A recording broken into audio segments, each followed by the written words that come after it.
After a 2-2 draw against Aston Villa, Arsenal's title hopes are taking another blow, with Mikel Arteta's men unable to keep a 2-0 advantage. Today we'll break down what we learnt from the game, as well as an important update on William Saliba. We'll get the latest Arsenal transfer news regarding a forward, find out what midfielder we're closing into, discuss a potential move for Victor Osimhen, and find out some intriguing news from Fabrizio Romano.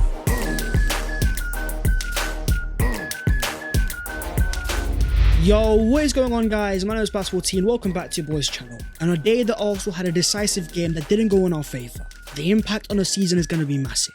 So as per, smash a like on the video if you enjoy and subscribe to the channel if you are new. Starting off with what we learnt from Arsenal 2, Aston Villa 2. Unai Emery's Aston Villa, the same team that came to the Emirates last year, were the only team to beat us in the second half of the season and cost us the title. Going into this game, things weren't made easy, as reports came out that William Saliba was set to miss the game via injury, with the injury confirmed before the game as a minor one. Mikel Arteta says he felt something before the match, something muscular.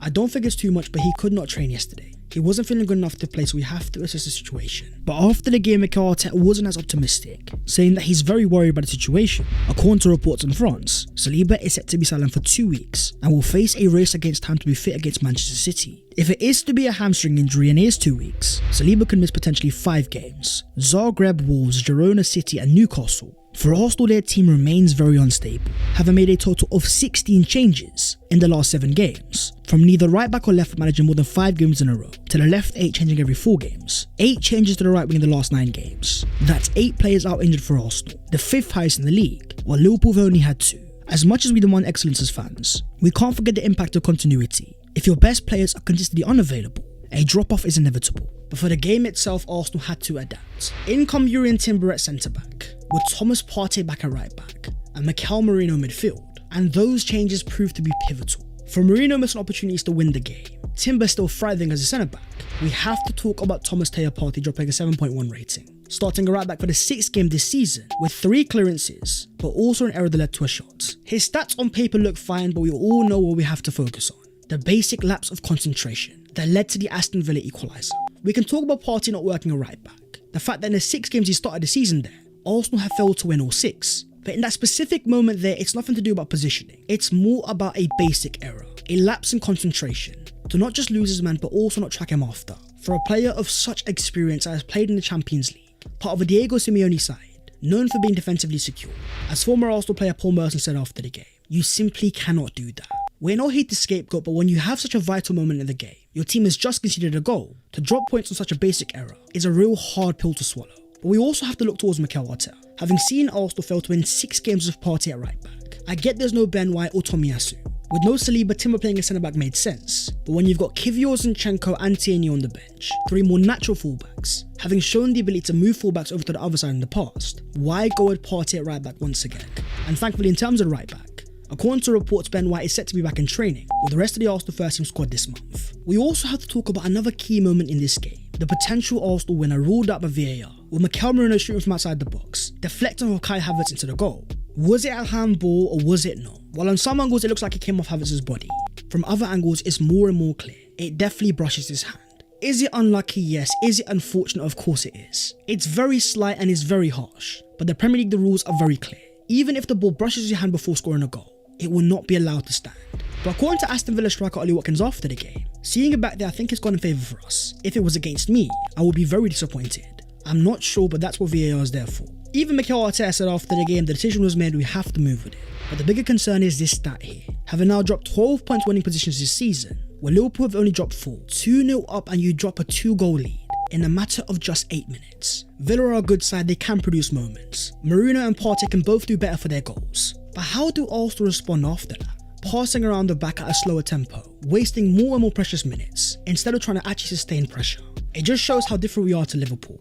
On the same day against a very difficult Brentford side away from home, with the score locked to 0-0 until the 90th minute, they still produce an XG of 4.25, eventually scoring 2 goals, with a total of 37 shots in the game. Compare that to Arsenal with an XG of 1.71 to Villa's 1.24, in which 0.91 of that came in the first half. It seems like Arsenal have a clear issue when it comes to difficult game states. Under pressure to go and find a winner, we don't have that same ability to produce momentum, to keep that ball in the final third, make it inevitable to score a winner.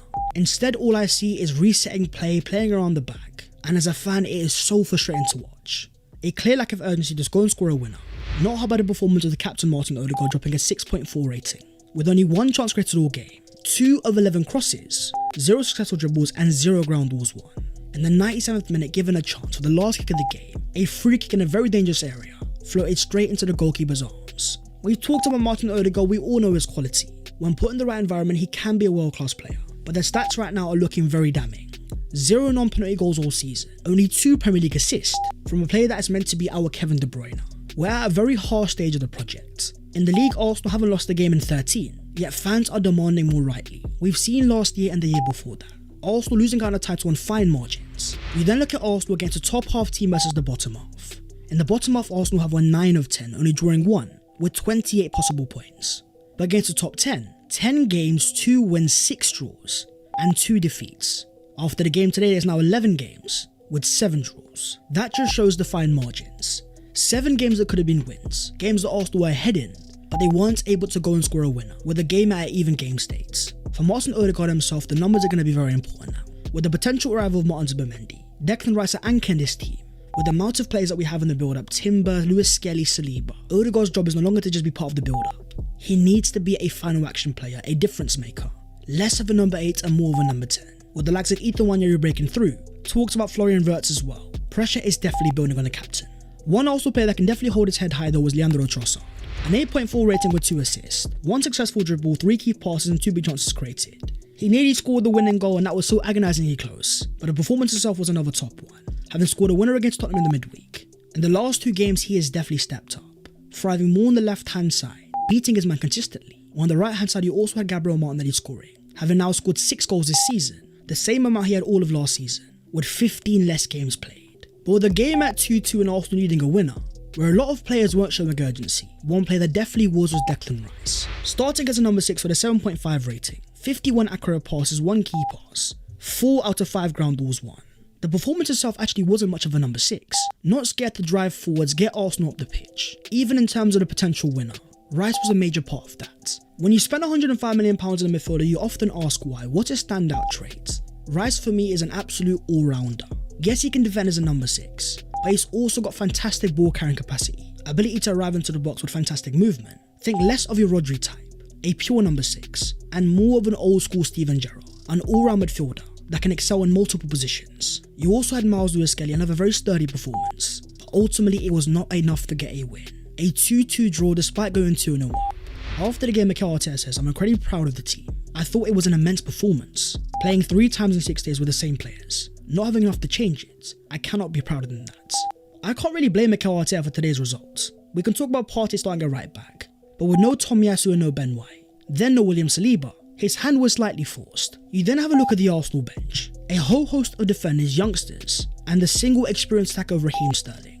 When you're going for a title, ask yourselves the question, is that enough quality to get you over the line? With even Mikel Arteta saying after the game, when you look at the bench, then probably we are very short. One thing's becoming more and more of a theme. When it comes to Mikel Arteta's post-match interviews, he's almost talking like his hands are tied behind his back, demanding the board to go and act and sign an attacker, because he realises if Arsenal want anything from this season, our current group of players with the amount of injuries is simply not going to be enough. For the title race, it was another pivotal day. With Arsenal dropping points against Aston Villa, Liverpool were able to find a way against Brentford with a 2-0 victory. 2 Darwin Núñez goals after the 91st minute, leaving Liverpool on 50 points, 6 points clear of Arsenal, despite also having a game in hand. With these being Arsenal's next 6 fixtures, Zagreb at home, Wolves away and Girona away, then Man City at home, Newcastle away and Leicester City away. Now there will be Arsenal players returning. Ben White will soon be back in training, likewise reportedly Ethan Nwaneri, but having now gone over half a transfer window without an attacking signing, it's getting to the stage where it's kind of unacceptable. The Arsenal board know exactly what Arsenal need. Reports have also confirmed the money is there and available. The more that we await, the more that we're hurting ourselves. With even Mikel Arteta saying after the game, something is clearly missing. So moving on to the latest Arsenal news. With Arsenal star boy Bukayo Saka at the game today, seen on the sidelines with no crutches, a return is getting closer but is still a very long way away. With even Mikel Arteta saying before the game, Bukayo needs to take a holiday. He's obligated to do so with his girlfriend or his family or even on his own. He can choose. He needs to get away for a few days and refresh. He can still do a lot of things with his rehabilitation. It will make him better. But the reality is our best attacker is still not available. And our current options are Havertz, Martinelli, Trossard, Odegaard and Sterling, none of which have got over 10 league goals. You then think about Raheem Sterling coming off the bench today, dropping a 7.0 rating with 8 minutes played. with 2 out of 2 dribbles. It wasn't electric by any means whatsoever, and is nowhere near the player that he used to be, with the reports behind the scenes claiming Sterling is currently suffering with a crisis of confidence. It's something that fans won't want to hear, but it is also understandable. 30 years of age, having peaked so early, won title after title with Man City, seen as one of the best players in the world. Now he's meant to be in his peak of his powers, but instead a shadow of what he used to be. Mikel Arteta is clearly calling out for transfers, saying we've lost 2 of our massive players in attack, so we need some support there. Despite conceding 2 goals today, we've actually now gone 45 games unbeaten in all competitions, in games in which we have scored, with a simple saying that if we score 1 goal, we will not lose that game, so surely the plan has to be to go and score more goals. In terms of the market and a report targeting Brian Mbeumo, according to Sammy Mokbel, Arsenal are actually planning to make a move for Mbeumo before signing Raheem Sterling in the summer. What that shows is that Mikel Arteta's ambition has always been there. If he had a limited supply of money, he would definitely go for better attackers. But with Arsenal not being the likes of Chelsea and Man City, they had to settle for Sterling instead. According to reports, the main target is Benjamin Sesko, with even Ben Jacobs confirming Arsenal retain a strong interest in Benjamin Sesko, but no approach has been made on loan for him. He is on Arsenal's radar for the summer, with it not thought that a permanent exit is possible in January, which seems to have been made very clear until we had a recent interview from his agent, seen smiling talking about Arsenal. When asked about Arsenal and the potential interest, his response was, unfortunately, I cannot answer that question. In the same interview, he talks about Sesko being a player that can play at any club, in different formations and different systems. There was no denying of interest. For RB Leipzig, of course, it is going to be very clear. Why lose your best attacker in January? But that's the case with every single club. With Man City just signing the most informed forward in the Bundesliga, Omar Marmoush, for a fee of £60 million. It was also a player that wasn't available or was made available. Because of negotiations at an early stage, with City's intentions being very clear, we will put the money on the table and we will take the player for you.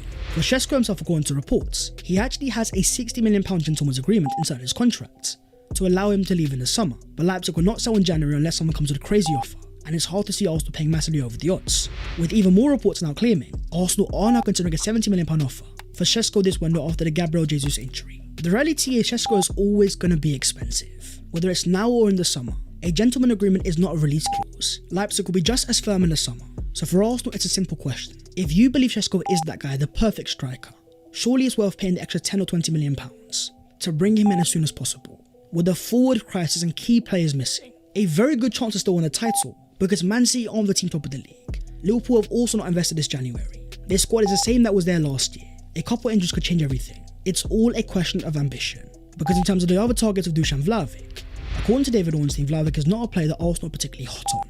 A more short-term option or a potential loan deal, with you if you're open to making a deal. I still believe that Arsenal will get a forward in this window. We simply have to with all our injuries. But the issue is that the more we wait and the more we get towards the end of the window, we are giving teams less and less time to replace their players, making them less likely to negotiate and ask for an even higher price. We've also got a surprising development regarding Wolves' Matheus Cunha, a player that Arsenal had interest at the start of the window, but was set to sign a brand new deal. Now according to Fabrizio Romano though, Cunha is still one to be monitored, as Wolves insist a new deal was signed after a verbal agreement 2 weeks ago. There are still final details to clarify in order for him to sign. Arsenal have had Cunha on the list for months. Despite a verbal agreement, nothing has been confirmed so far, and according to more reports, Cunha's agent is starting to make a little noise. Suggestion is that he fancies there's a gap in the market and he's growing keen to exploit it. It may not be there in the summer. Wolves are not interested in selling now, but all players have a price. They still expect them to sign a new deal. But for Arsenal themselves, there's no time to wait. So in terms of another market opportunity, could we look to Galatasaray's Victor Osimhen? According to Peter Roque, Arsenal are exploring a move for Victor Osimhen, a player on loan to Galatasaray from Napoli. No obligation or option to buy.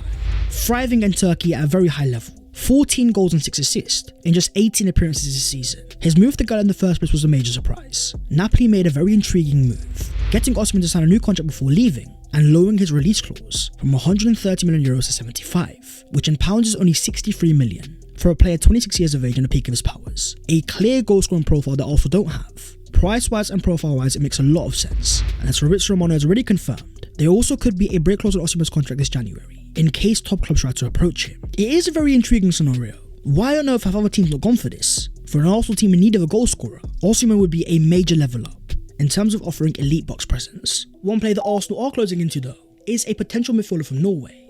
We are talking Norwegian wonder Kitswell Naipan. According to Sam Dean, Arsenal are looking to beat rivals for the exciting Norwegian talent, with even David Ornstein confirming Naipan is very keen to join Arsenal. According to Ryan Taylor, Arsenal are close to discovering whether they've won the race to sign the Norwegian wonder kid for £10 million. The price tag isn't expensive, but the talent is undeniable. A number 8 profile that can thrive on the left hand side, a ball carrying profile that also don't really have. There's a reason why he's wanted by both Borussia Dortmund and Man City. It makes sense why Arsenal are looking for midfielders. Thomas Partey and Jorginho are both out of contract at the end of this season. They are advancing the deal for Martin Zubimendi as well. With even Mikel Arteta saying, we have some situations with contracts expiring, so we have to be prepared. Naipan is an exciting talent and likewise is Zubimendi. Arsenal addressing midfield makes a lot of sense, but it is not our pressing priority right now. We've got the likes of Declan Rice and Jorginho. The focus is clear, it needs to be on an attacker, because with less than 2 weeks after the window, the clock is ticking and things are becoming more and more difficult. That's the video there and there, so hopefully you guys have enjoyed. If you have, don't forget to smash a like and also subscribe to the channel if you are new. If you want to follow your boy on all of his social medias, then the links are down below in the description. But that was all of what we learned from Arsenal to Aston Villa to, as well as all of the latest Arsenal transfer news. And of a very important next few weeks where Arsenal need to get someone over the line. I do believe we will sign a forward, and it's now a matter of waiting with who that player is going to be. Do Arsenal have a surprise? We shall see. Until then, I'll see you next time. Take care. Thanks.